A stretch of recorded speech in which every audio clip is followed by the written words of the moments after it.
کہ ایک انسان کی زندگی کون کون سی ہے۔ عموماً یہ ہم سمجھتے ہیں کہ انسان دنیا میں جیا اور جینے کے بعد مر گیا، بس یہی اس کی زندگی ہے اور اس کے بعد کچھ نہ ہوگا، بلکہ جس چیز پر ہمارا عقیدہ، ہمارا ایمان ہے وہ یہ ہے کہ ایک انسان اس دنیا میں آیا ہے، ایک زندگی ہے، اس زندگی کے بعد اسے ایک موت ہے، اور اس موت کے بعد پھر ایک زندگی ہے جس کو اللہ سبحانہ وتعالی نے قرآن میں کہا 2 موت 2 زندگی، کہ تم پہلے مردہ تھے، کنتم امواتا فاحیاکم، اور تمہیں ہم نے زندہ کیا، ثم یمیتکم، اور جو اس کے بعد پھر تمہیں ماریں گے، ثم یحییکم، اور تمہیں پھر زندہ کریں گے، اور تمہیں لوٹ کر ہمارے ہی اور آنا ہے، ہماری طرف آنا ہے۔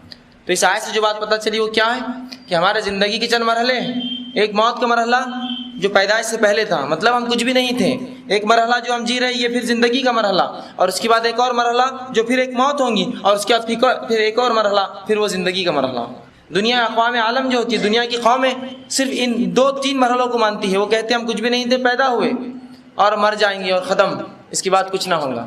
لیکن ہمارا ایمان اس سے آگے جاتا ہے، ہم مردہ تھے، ہم اللہ نے زندگی دی، اس زندگی کے بعد پھر ایک موت دیں گا، اس موت کے بعد پھر ایک زندگی ہوں گی جس میں حساب و کتاب ہوں گا اور جنت اور جہنم کے فیصلے ہوں گے۔ بہرحال اگر ہم زندگیوں کو تقسیم کریں تو 3 اسٹیجز میں ہم اس کو تقسیم کر سکتے ہیں۔ ایک وہ زندگی جو ہم دنیا میں گزار رہے ہیں، ایک وہ زندگی جو مرنے کے بعد ہم قیامت سے پہلے تک قبر میں گزاریں گے، جسے عالم برزخ کہتے ہیں یا برزخی زندگی کہتے ہیں، اور ایک وہ زندگی جو برزخ کے بعد آخرت والی زندگی ہوں گی۔ تو گویا زندگیوں کے مرحلے 3 ہیں، اور یاد رکھیے اسلام کا معاملہ عجیب ہے۔ اسلام میں ہر موت کے بعد ایک زندگی شروع ہو جاتی ہے، ہر موت ایک زندگی کو جنم دیتی ہے کہ ہم مردہ تھے، زندگی کو جنم دیا، اس کے بعد پھر مریں گے، پھر ایک زندگی ہوں گی، ختم نہیں ہوں گے۔ تو ہر موت آپ دیکھ رہے ایک زندگی کو جنم دیتی ہے، ایک زندگی کو اس کے بعد لاتی ہے۔ تو اسی طرح ایک دنیا کی زندگی ہے، اگر زندگیوں کو بانٹیں ہم تو دنیا کی ایک زندگی ہے، اس کے بعد بیچ میں موت کا مرحلہ ہے، پھر برزخ کی ایک زندگی ہے، اس کے بعد پھر ایک اٹھنے کا مرحلہ ہے، پھر حیات ہے، اور اس کے بعد پھر ایک زندگی ہے جو آخرت کی ہے، چاہے پھر ہم وہ جنت میں چاہے جہنم میں، ہمارے اعمال کے حساب سے، اللہ کے رحم و کرم کے حساب سے ہم جہاں بھی جائیں گے اس کے حساب سے معاملات چلیں گے۔ تو زندگیوں کو اگر تقسیم کریں تو 3 حصوں میں تقسیم ہوتی ہے، دنیا کی زندگی، برزخ کی زندگی سے قبر کی زندگی کہتے ہیں عام زبان میں، اور تیسرا مرحلہ آخرت کی زندگی، موت کے بعد کی زندگی۔ تو آج جس جو مرحلے کی بات میں آپ کے سامنے رکھوں گا وہ اس زندگی کے تعلق سے ہوں گی جو اس دنیا کے بعد، اس دنیا کی زندگی کی بات شروع ہوتی ہے، جس سے ہم نے بہت زیادہ غفلت برت لی، جبکہ اللہ کی کتاب اور اس کے رسول صلی اللہ علیہ وسلم کی حدیث نے اس زندگی کے تعلق سے اتنا کچھ ہمیں بتایا کہ ایک شخص اگر اسی کو سمجھنے لگے اور اسی کو جان لے تو یاد رکھیے اس کی زندگی تبدیل ہو جائیں گی۔ رسول اللہ صلی اللہ علیہ وسلم کی زندگی کا واقعہ ہے، آپ اسی زندگی کی اہمیت بتاتے ہیں، اور ایک جگہ آپ صلی اللہ علیہ وسلم قبر کے پاس بیٹھے ہیں، اور قبر کے پاس بیٹھے بیٹھے آپ صلی اللہ علیہ وسلم جو ہے یہ الفاظ اپنے جو ہے زبان مبارک سے نکالتے ہیں، اور ابھی حدیث فرماتے رسول اللہ صلی اللہ علیہ وسلم قبر کے پاس بیٹھے تھے، قبر کھودی جا رہی تھی، اور آپ صلی اللہ علیہ وسلم رو رہے تھے، اور مٹی نیچے کی تر ہو گئی تھی آپ کے آنسوں سے۔ اس کے بعد اللہ کے رسول صلی اللہ علیہ وسلم نے صحابہ سے کہا، ابن ماجہ نے اس کو روایت کیا، آپ نے فرمایا یا اخوانی لمثل ھذا فعدوا، کہ اے میرے بھائیوں اس جیسی جگہ یعنی قبر کے لیے تیاری کر لو۔ رسول اللہ صلی اللہ علیہ وسلم نے آغا کیا اس امت کو، اور اس مقام پر بیٹھ کر جب کہ ایک شخص کو دفنایا جا رہا تھا آپ صلی اللہ علیہ وسلم رو رہے تھے، اور اس کے بعد یہ کہا اے میرے بھائیوں اس جیسی زندگی سے، اس حالات سے ڈرو، اس قبر کے حالات سے خوف کھاؤ، اس لیے کہ اس کے بعد کی زندگی بہت زیادہ سخت ہے۔ حتیٰ کہ رسول اللہ صلی اللہ علیہ وسلم فرماتے ہیں قبر کے جو حالات ہیں وہ دنیا سے لے کے دجال مطلب دنیا کے ختم ہونے تک اس سے بھی زیادہ شدید قبر کے فتنے ہوں گے، حتیٰ کہ آپ نے فرمایا تم دجال سے جتنا نہیں آزمائے جاؤ گے اس سے زیادہ فتنے میں تم قبر میں ملوث کیے جاؤ گے۔ اور اسی لیے آپ صلی اللہ علیہ وسلم نے اس حدیث میں ڈرایا اور کہا اے میرے بھائیوں اس جیسی چیز سے ڈرو، اس جیسی چیز کے لیے تیاری کر لو۔ اور اسی لیے آپ صلی اللہ علیہ وسلم حدیث میں فرمایا کہ عقل مند کون ہے، صحابہ سے پوچھا تو صحابہ نے کہا اللہ اس کے رسول بہتر جانتے ہیں عقل مند کون ہے، تو آپ صلی اللہ علیہ وسلم کا عقل مند وہ ہے جو موت سے پہلے اس کی تیاری کر لے، اس لیے کہ جب موت آ جاتی ہے تو عقلیں تو سب کی ٹھکانے آ جاتی ہے جب، لیکن وہ عقل ٹھکانے آنا کوئی فائدہ نہیں دیتی ہے، جس کے تعلق سے اللہ سبحانہ سورہ مومنون سورہ نمبر 23 اس کی آیت نمبر جو ہے 99 اور 100 میں اللہ سبحانہ نے فرمایا، جو آیت میں نے آپ کے سامنے خطبے میں تلاوت کی، حتی اذا جاء احدهم الموت قال رب ارجعوا لعلی اعمل صالحا فیما ترکت۔ کتنی زبردست بات اللہ نے ہمیں اس دنیا میں قرآن کے ذریعے بتا دی، اگر اس ایک بات کو ہم نے سمجھ لیا تو ہماری زندگی بدلنے کے لیے کافی ہے۔ اور یہ بات کب کی ہے؟ جب ایک انسان کی روح نکالی جاتی ہے تب کی بات کہی جا رہی ہے، بڑی اہمیت رکھتی ہے بات اپنے آپ میں۔ موت کا مرحلہ ہے، ابھی پوری جان نہیں نکلی اس کی، اور فرشتے آ گئے اور اس نے سب کچھ دیکھ لیا، اس کے بعد یہ الفاظ ادا کرتا ہے، اور دیکھتے وقت اللہ کے رسول اللہ سبحانہ تعالیٰ قرآن میں موت کے تعلق سے فرماتا ہے وجاء سکرۃ الموت بالحق، کہ موت کی سختیاں حق کو لے کر آ پہنچی، موت کی سختیاں حق کو لے کر آ پہنچی، مطلب ایک انسان موت کی حالت میں بہت سخت حالت ہے اور حق واضح ہے، فرشتے دیکھ چکا، اب جب فرشتوں کو دیکھ لیتا ہے اور موت اس کے قریب ہے، اب بچنے کا کوئی امید نہ رہی، تو تب جو ہے بندہ ایک ریکویسٹ، ایک التجا اپنے رب سے کرتا ہے۔ اس التجا کو اللہ سبحانہ تعالیٰ نے قرآن میں بیان کر دی تاکہ مومنین کم از کم وہ التجا نہ کرے، وہ نہ کرے، اس لیے کہ وہ قبول نہیں ہوتی وہ التجا، سمجھا؟ جب سزا جج دے دیتا ہے، سزا سنا دی جاتی ہے، اس کے بعد کوئی ریکویسٹ قبول نہیں کی جاتی، پھر پھانسی پہ چڑھا دیا جاتا یا باعزت بری کر دیا جاتا ہے۔ تو یہی وہی مرحلہ ہے کہ موت کی اللہ سبحانہ فرماتا ہے کہ موت کی سختیاں جو حقیقتوں کو لے کر آ پہنچی ہیں، اب انسان چلا اٹھتا ہے اور کیا کہتا ہے حتیٰ اذا جاء احدهم الموت، اللہ فرماتا ہے جب ایک آدمی کے پاس اس کی موت قریب آ جاتی ہے، قال رب ارجعوا، وہ اللہ سے ریکویسٹ کرتا ہے، فرشتوں سے کہتا ہے اے فرشتوں مہلت کی اللہ سے درخواست کر، رب ارجعوا، تھوڑی دیر مجھے چھوڑ دو، رجوع کرنے دو، پلٹنے دو مجھے، کس لیے لعلی اعمل صالحا فیما ترکت، تاکہ وہ نیک اعمال کر کے آؤں جو زندگی میں چھوڑتا رہا۔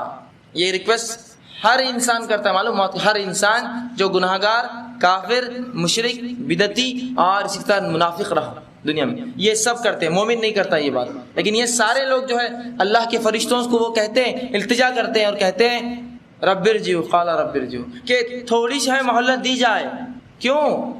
لعلی اعمل صالحا، تاکہ میں نیک کام کر لوں، فیما ترکت، جو چھوڑ کر آیا تھا۔ تو سمجھ گئی بات اس آیت کیا سکھا رہی ہے ہم کو؟ یہ ہر گناہگار انسان، مشرک اور کافر اور منافق یہی التجا کریں گا، اے اللہ تھوڑا موقع دیا جائے، کس کام کے لیے؟ نیک کام کے لیے۔ پتہ کیا چلا کہ نیک کام کہاں ہوں گے؟ صرف اس دنیا میں۔ اگر مرنے کے بعد ہوتے تو فرشتہ یہ التجا نہ، جو ہے بندہ یہ التجا نہ کرتا اور کہتا اللہ ایک موقع دے پھر خبر کی زندگی میں تاکہ نیکی کر لوں، لیکن کیا کہہ رہا ہے؟ مجھے پلٹنے دیا جائے دنیا کی زندگی میں تاکہ وہ کام کرے جو چھوڑ چکا تھا۔ کلا، جواب ہے اللہ کا، ہرگز نہیں، انہو کلمۃ ہوا قائلها، یہ تو تیری ایک بات تھی جس کا تو قائل تھا، یہ تو تیرا کلام تھا جس کا تو دنیا میں قائل تھا۔ کتنا زبردست خاکہ کھینچا انسانی فطرت کا اللہ نے۔ نیکی کر لو، اگلے جمعے سے موقع دیا جائے، ہے نا؟ وہی بات تو اللہ کیا کہہ رہا ہے، یہ تو تیری ایک بات تھی، دنیا میں یہی کہتا تھا تو، اگلا رمضان، اگلا مہینہ، اگلا دن، اگلی نماز، اگلے ہفتے سے اور فلاں اور فلاں۔ تو اللہ کہیں گا یہ تو ایک بات ہے، نیکی کے تعلق سے جب بھی دنیا میں تجھے کہا گیا تو یہی کہتا تھا ایک موقع دیا جائے، اور ایک موقع، اگلی بار سے نہیں، اگلی بار اور موقع دیا جائے۔ تو اللہ کلا انہ کلمۃ ہوا قائلها، ہرگز نہیں ہوں گا، یہ تو تیری ایک بات ہے جو تو ہمیشہ بولتا ہے، اس سے قائل ہو چکا تو۔ وَمِن وَرَائِهِمْ بَرْزَخٌ إِلَىٰ يَوْمِ يُبْعَثُونَ، اور اللہ نے کہا ان کے اور دنیا کے بیچ میں ایک آڑ ہے، ایک برزخ ہے، دوبارہ پھر اٹھائے جانے تک۔ مطلب اب کوئی واپس نہیں آ سکتا، موت کی جھانکنی میں پھنس گیا، اب اس کی موت ہے صرف، اس کے بعد کوئی ریٹرن نہیں، کوئی نیکی نہیں، کوئی برا نہیں، نام اعمال بند ہو گئے اس کے، اب قیامت کے روز وہ کھولے جائیں گے۔ بس ہر شخص جو گناہگار ہے اللہ سبحانہ تعالیٰ سے یہی التجا کرتا ہے، قال رب ارجعوا، اے اللہ ایک موقع دے دے مجھے تاکہ میں رجوع کر لوں اپنے گناہوں سے، لعلی اعمل صالحا فیما ترکت، اور جو نیکیاں تو نے کہا تھا، نماز کی، روزے کی، زکوٰۃ کی، حج کی، امر بالمعروف، اچھائی کا حکم دینا، نہی عن المنکر، برائی سے روکنے کی، اور کتاب پہ عمل کرنے کی، اور تیرے رسول کے طریقے پہ عمل کرنے کی، میں یہ سب کر کے آؤں گا، صرف ایک موقع دیا جائے مجھے۔ اور اللہ کا جواب کیا آئے گا؟ کلا، ہرگز نہیں ہو سکتا، یہ تو ایک تیری بات تھی جس کا تو دنیا میں قائل تھا۔ وَمِن وَرَائِهِمْ بَرْزَخٌ إِلَىٰ يَوْمِ يُبْعَثُونَ، اور ان کے اور اس دنیا کے بیچ میں ایک آڑ ہے، دوبارہ پھر سے اٹھائے جانے تک۔ تو ایسا نہ ہو کہ موت ہم تک آ جائے اور ہم میں سے مرد اور ہماری خواتینیں یہی گزارش کرتے رہے، ایک موقع دیا جائے حرام کام چھوڑ دوں گا، ایک موقع دیا جائے اب نمازی بن جاؤں گا، ایک موقع دیا جائے اب روزے پورے ہوں گے، ایک موقع دیا جائے اب قرآن پہ عمل کروں گا، ایک موقع دیا جائے اب میں قرآن کے مطابق زندگی، ایک موقع دیا جائے رسول کے طریقے پہ چلوں گا۔ یہ موقع نہیں ملنے والا ہے، یہ موقع نہیں ملنے والا ہے۔ گزارش سب کریں گے، موقع نہیں دیا جائے گا، یہ بات اٹل ہے۔ جب اللہ نے کہہ دیا کلا، تو اللہ اپنے طریقے کو نہیں بدلتا، اور اللہ اپنے کلام سے نہیں پھرتا، اور اللہ اپنے وعدوں سے نہیں پلٹتا، ہرگز نہیں۔ چاہے نبی ہو، چاہے ولی ہو، چاہے شہداء ہو، چاہے صدیقین ہو، اس امت کا کوئی بھی شخص ہو یا کوئی بھی انسان ہو، کسی کو پلٹنے کا موقع نہیں دیا جاتا، اور ایک آڑ ان کے بیچ ڈال دی جاتی ہے، دوبارہ پھر اٹھائے جانے تک۔ اور اللہ سبحانہ تعالیٰ نے ایک شخص کی موت کا، جو گناہگار ہے، جو کافر ہے، جو منافق ہے، اس کا خاکہ کھینچا ہے قرآن کے اندر، جگہ جگہ کھینچا ہے۔ صرف ایک آیت آپ کے سامنے میں رکھتا ہوں جس میں اللہ سبحانہ تعالیٰ نے سورہ قیامہ سورہ نمبر 75 اس کی آیت نمبر 26 سے لے کر 29 میں ایک تذکرہ کیا، اور اللہ سبحانہ تعالیٰ فرماتا ہے اللہ فرماتا ہے اس آیت کے اندر کلا اذا بلغت التراقی وقیل مراق وظن انہ الفراق وتفت الساق بالساق۔ اب اللہ سبحانہ تعالیٰ فرماتا ہے کہ اب دنیا سے جدائی کا وقت آ گیا۔ ایک انسان جب مرتا ہے تو اللہ فرماتا ہے کہ اس کی اب دنیا سے جدائی کا وقت آ گیا ہے۔ اس وقت پنڈلی سے پنڈلی جو ہے انسان ساتھ ملا کر جو اپنے رگڑتا ہے، مطلب جب موت کا وقت آ گیا تو اس کی بہت زیادہ جو ہے سختیاں ہیں کہ ایک انسان اس کی جو ہے تکلیف میں تڑپتا ہے۔ اسی طرح اللہ سبحانہ تعالیٰ قرآن کے اندر ان لوگوں کا بھی تذکرہ کرتا ہے جو لوگ موت کے وقت ان کو موت آ جاتی ہے لیکن وہ نیک اعمال اس سے پہلے نہیں کرتے۔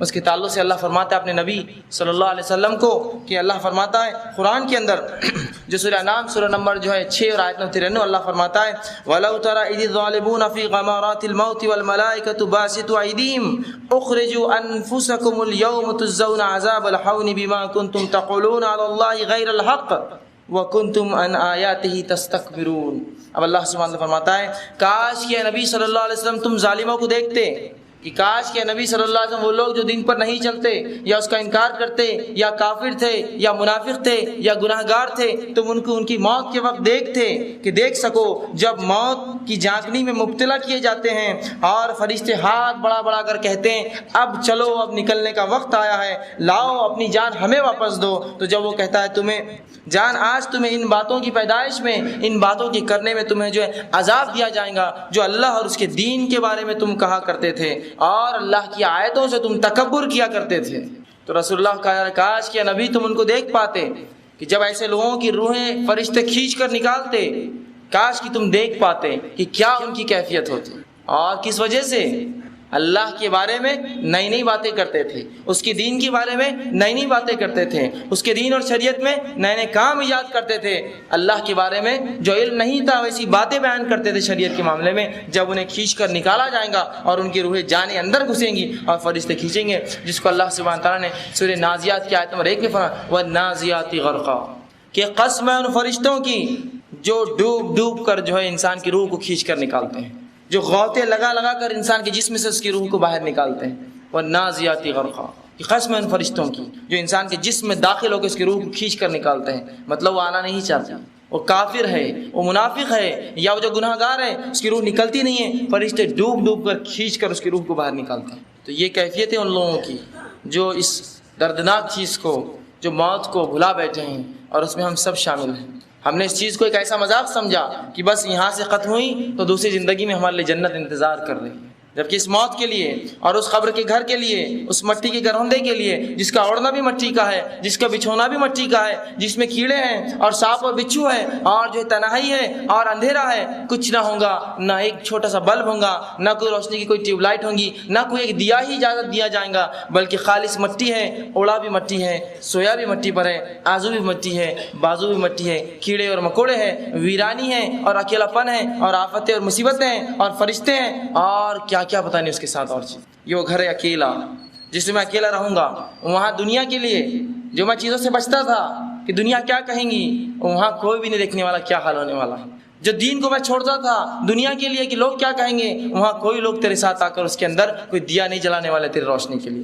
جن لوگوں کے لیے ماں باپ ہو، چاہے بہن بھائی ہو، چاہے دنیا والے ہو، چاہے بڑے ہو چاہے چھوٹے ہو، جن کے لیے ہم نے دین کو چھوڑا، وہ تو ہم کو صرف قبرستان تک دفنی کریں گے اور چھوڑ کر نکل جائیں گے۔ جب جائیں گے قبر میں تنہا، واحد، اکیلے، اندھیرا، مٹی، کیڑے اور مکوڑے اور ویرانی، اس سے ہٹ کر کچھ نہیں۔ یہ ایسا گھر ہے، لیکن اس گھر کے لیے ہماری کیا تیاری ہے، اس کے لیے ہم نے کیا کر رکھا ہے اور کیا کر چھوڑا ہے؟ اب تک کچھ بھی نہیں چھوڑا۔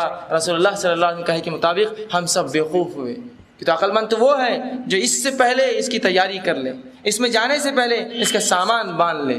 اور یہ موت کا وقت اور اس کی حالتیں اور اس کی خوفناکیاں کس حد تک ہوں گی، اللہ کے رسول صلی اللہ علیہ وسلم کے خود حال اور احوال دیکھ لیجئے۔ آپ صلی اللہ علیہ وسلم کے تعلق سے آتا ہے کہ جب آپ کی موت کا وقت آیا، اب ان سے زیادہ عظیم اور معتبر اور محترم اور باعزت شخصیت اور نیک اور ولی اور جو آپ لقب کون ہو سکتا ہے؟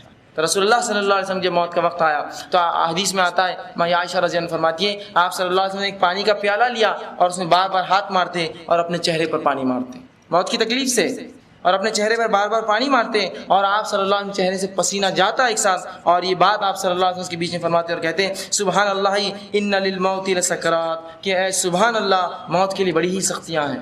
اگر اللہ کے رسول صلی اللہ علیہ وسلم یہ قول کہتے ہیں کہ موت کے لیے بڑی سختیاں ہیں، تو میں نہیں سمجھتا ہوں کوئی شخصیت دنیا کی ایسی ہے جو کہے موت میرے لیے آسان ہے، موت میرے لیے آسان ہے۔ تو اللہ کے رسول صلی اللہ علیہ وسلم بار بار پانی لیتے، اپنے چہرے پر پانی مارتے اور یہ الفاظ ادا کر جاتے ہیں سبحان اللہ ان للموت لسکرات، کہ سبحان اللہ، اللہ پاک ہے، موت کے لیے بہت زیادہ سختیاں ہیں، یہ بہت زیادہ سخت چیز ہے۔ اسی طرح آپ صلی اللہ علیہ وسلم پر جب موت آئی تو ماں عائشہ رضی اللہ عنہا فرماتی ہے اس کے بعد کسی کی موت سن کر یا کسی کی موت دیکھ کر مجھے کبھی غم نہ ہوا، کہ رسول کی موت جب میں نے دیکھی اور جو سختیاں اور جو تکلیفیں دیکھی، اس کے بعد کسی کی موت پر مجھے کبھی زندگی میں غم نہ ہوا۔ غم سے مراد وہ تکلیف نہ ہوئی جو رسول کی ایک بار دیکھنے سے میری تکلیف ختم ہو گئی وہ چیز۔ اسی طرح جو ہے اللہ کے رسول صلی اللہ علیہ وسلم کی موت کی تکلیف تھی کہ آخر وقت میں آپ کی زبان میں لکونت آ گئی تھی، سمجھتے لکونت، بات نہیں کر پاتے آپ برابر، اٹک اٹک کر بات کرتے تھے۔ تو جب یہ نبی اکرم صلی اللہ علیہ وسلم کا حال ہے تو ہم جیسے لوگ جنہوں نے نہ اعمال کیے، نہ ہمارے کچھ احوال ہے، نہ جو اللہ نے کوئی ہمیں سند دی کہ تم ایسی جنت میں جاؤں گے، ہم لوگ کیا کریں گے اللہ کے سامنے، کیا جواب دیں گے؟ جس شخصیت کے تعلق سے عقیدہ ہے، جو معصوم ہے یعنی الخطا ہے، جس سے خطا نہیں ہوتی ہے، وہ شخصیت کے ساتھ یہ سلوک اور یہ تکلیف، تو ہم اور آپ اپنا صرف ٹھکانہ ہی سمجھ سکتے کیا ہوگا، اور تکلیفوں کا معاملہ ہی صرف سوچ سکتے اور صرف تصور کر سکتے۔ اسی طرح جو ہے حضرت عمر بن عاص رضی اللہ عنہ کے تعلق سے آتا ہے جو فاتح مصر تھے، آپ ایک بات کہا کرتے کہ تعجب ہے مجھے ان لوگوں پر کہ جن کو موت آتی ہے لیکن وہ موت کے بارے میں کچھ بتاتے نہیں ہیں۔ جب ان کی موت کا وقت آیا اور بہت زیادہ بیمار ہوئے، موت کا وقت قریب تھا، عبداللہ ابن عباس رضی اللہ عنہ پہنچ کر کہا اے عمرو، تم یہی تو کہا کرتے تھے کہ ان لوگوں پہ تعجب ہے کہ موت کا وقت آتا ہے اور وہ کہتے نہیں موت کیسی ہے، کیا حال ہے ان کے ساتھ؟ تو کہا اب میں تمہیں اپنا وعدہ، اپنا قول یاد دلانے آیا ہوں، اب تمہاری موت کا وقت ہے، کیسا لگتا ہے تمہیں، کیا لگتا ہے تمہیں اس تعلق سے؟ تو عمر بن عاص رضی اللہ عنہ فاتح مصر صحابی رسول، یہ دیکھیے کیا کہتے ہیں، وہ کہتے ہیں کہ وہ کہتے ہیں موت کے تعلق سے کہ ایسا لگتا ہے، عمر بن عاص رضی اللہ عنہ کہتے ہیں ایسا لگتا ہے کہ انہوں نے پہلے تو ٹھنڈی سانس لی اور کہنے لگے ایسا لگتا ہے کہ جیسے آسمان زمین پر ٹوٹ پڑا ہے۔ جو تکلیف مجھے ہے وہ اس طرح سے ہے موت کی کہ جیسے آسمان زمین پر ٹوٹ پڑا ہے اور میں دونوں کے درمیان پس رہا ہوں، آسمان کی ساری چیز زمین پر گر رہی ہیں اور میں اس کے بیچ میں پس رہا ہوں، ایسی تکلیفیں ہیں۔ اور آگے کہتے ہیں اور ایسا لگتا ہے جیسے میرے پیٹ کے اندر جو ہے کھجور کے کانٹے ڈال دیے گئے ہیں، اور مجھے جب میں سانس لیتا ہوں تو ایسا لگتا ہے کہ میری سانس سوئی کے نالے اس کے سوراخ میں سے، ناکے میں سے نکل کر آتی ہے۔ یہ تکلیفیں ہیں ان کو موت کے وقت۔ اسی طرح دوسرے ایک صحابی حضرت شداد بن اوس رضی اللہ عنہ وہ کہتے تھے اور یہ بات وہ ہمیشہ کہتے ہیں اور کہتے ہیں کہ موت کا جو وقت ہے یہ اتنا المناک ہے کہ دنیا اور آخرت کی تمام ہولناکیوں میں سب سے سخت مرحلہ یہ موت کا مرحلہ ہے۔ دنیا اور آخرت کی ہولناکیوں میں سب سے خطرناک مرحلہ یہ مرحلہ ہے جب انسان کو ایک موت آتی ہے اس کی۔ اور پھر وہ آگے کہتے ہیں اور فرماتے ہیں کہ یہ آروں کے چیرنے سے زیادہ سخت ہے، اس کی تکلیف ایسی ہے جیسے کہ آدمی کو آروں سے چیرا جا رہا ہے۔ اور پھر آگے کہتے ہیں کہ یہ کینچیوں کے کاٹنے سے زیادہ سخت ہے کہ ایک انسان زندہ اور کینچی سے اس کا جسم کاٹا جائے اتنی تکلیف اسے نہیں ہوگی جتنی تکلیف موت اپنے ساتھ لاتی ہے۔ اور پھر کہتے ہیں یہ ہڈیوں کے ابالنے سے زیادہ سخت ہے کہ اگر کسی زندہ انسان کی ہڈیاں ابال دی جائے، پانی میں ڈال دیا جائے تیل میں، اتنی تکلیف نہیں ہوگی جتنی تکلیف اس موت کے وقت ہوتی ہے۔ اور وہ کہتے تکلیف، اور اگر مردہ زندہ ہو کر انسانوں کو بتا دے کہ میرے ساتھ کیا سلوک ہوتا ہے تو وہ فرماتے ہیں کہ کوئی دنیا میں انسان چین کی نیند نہیں سو سکتا، دنیا کو انسان چین کی نیند نہیں سو سکتا اگر اس کو تکلیف جو موت کے وقت ہوتی ہے اگر کوئی اسے بتا دے۔ تو یہ ہے وہ موت اور یہ ہے اس کے حالات۔ اب مردے کے ساتھ کیا ہوتا ہے موت کے بعد، بہرحال یہ ہم نہیں جان سکتے، اس لیے کہ کوئی شخص اٹھ کر یہ کہہ نہیں سکتا کہ اس کے ساتھ کیا ہوا، صحیح کیا ہوا کوئی بھی نہیں بتا سکتا۔ بہرحال جو قرآن نے اور جو رسول اللہ صلی اللہ علیہ وسلم کی احادیث نے ہمیں بتایا ہے، چند باتیں کچھ بیورا آپ کے سامنے رکھنے کی کوشش کرتا ہوں۔ یقیناً یہ صحیح بتانا تو یہ میرے لیے اور کسی کے لیے بھی ناممکن ہے، لیکن جو اللہ کی کتاب اس کے رسول نے جو چند باتیں بتائی وہ باتیں میں آپ کے سامنے آج جو ہے رکھنے کی جو ہے کوشش کروں گا کہ صحیح کیا ہوتا ہے جب ایک انسان مرتا ہے، موت آتا ہے، اور قرآن حدیث تعلق سے کیا کہتے ہیں۔ رسول اللہ صلی اللہ علیہ وسلم نے ایک مومن اور ایک کافر کی موت کے تذکرے الگ الگ کیے، ان کے دونوں کے الگ الگ احوال بتائے کہ موت کے وقت کافروں کے کیا احوال ہوں گے اور مومنوں کے کیا احوال ہوں گے۔ بہرحال بہت زیادہ کثرت سے حدیثیں آتی ہیں، میں مختصر سی احادیث کو 2 حصوں میں تقسیم کر کے اس کا مفہوم رکھنے کی آپ کے سامنے کوشش کروں کہ جو ہے نیکوکاروں کے ساتھ کیا ہوتا ہے اور بدکاروں کے ساتھ موت سے لے کر بعد میں برزخی زندگی میں کیا ہوتا ہے۔ آئیے پہلے دیکھیے نیکوکاروں کے ساتھ کیا ہوتا ہے۔ اللہ کے رسول صلی اللہ علیہ وسلم حدیث کا مفہوم رکھ رہا ہوں، الگ الگ حدیث کا مجموعہ ہے، بعد میں جو حوالے دیکھنا چاہے مجھ سے دیکھ سکتا ہے۔ تو اللہ کے رسول صلی اللہ علیہ وسلم فرماتے ہیں کہ جب ایک انسان جو نیک ہوتا ہے اور اس کی موت کے لیے فرشتے اس کے پاس آتے ہیں تو سب سے پہلے آتے ہی فرشتے اس کو سلام کرتے ہیں۔ جب نیک لوگوں کے پاس فرشتے آتے ہیں تو خوبصورت شکلوں میں آتے ہیں اور سلام کرتے ہیں اور اسے خوشخبریاں سناتے ہیں کہ اس کے لیے کیا اس کے رب نے رکھا ہے۔ جیسے ہی وہ آدمی جب فرشتوں کو دیکھتا ہے اور اسے اچھے کلام کرتے ہیں، اچھی بات کرتے ہیں، اور رسول اللہ فرماتے ہیں ایک خوشبودار اس کے لیے لباس جس کی خوشبو مجھ سے بھی بہت زیادہ ہوتی ہے، وہ کفن اس کے لیے وہ لے کر آتے ہیں اور اس کو سلام کرتے ہیں اور اسے اچھے اچھے ناموں سے، دنیا میں جن ناموں سے پکارا جاتا وہ ناموں سے اسے پکارتے ہیں اور اسے جو خوشخبریاں دیتے ہیں۔ جیسے ہی یہ بات رسول اللہ صلی اللہ علیہ وسلم فرماتے ہیں مردہ سنتا ہے، وہ کہتا ہے مجھے فوراً لے کے چلو جسم سے، اور اپنی حالات سمجھ جاتا ہے کہ میرے لیے تو بہت کچھ رکھا ہے۔ وہ کہتا ہے کہ مجھے جلدی سے نکالو اور مجھے لے کر چلو۔ فرشتے اس کی روح کو بآسانی نکالتے ہیں، حتیٰ کہ رسول اللہ فرماتے ہیں جیسے مشک سے پانی نکلتا ہے کھولتے ہی، اس طرح سے جو ہے اس کی روح نکال لی جاتی ہے نیک آدمی کی، اور اس کو کفنایا جاتا ہے خوبصورت کفن کے اندر۔ فرشتے جو کفن لاتے ہیں اور اسے لے کر جو ہے آسمانوں کی طرف جایا جاتا ہے، اور پہلے آسمان پر رسول اللہ جب اس کی روح پہنچتی ہے اس سے پہلے فرشتے اس کی خوشبو سونگھ لیتے ہیں اور آپس میں کہتے ہیں کوئی نیک شخصیت آ رہی ہے آج، کوئی نیک انسان آ رہا ہے آج اوپر۔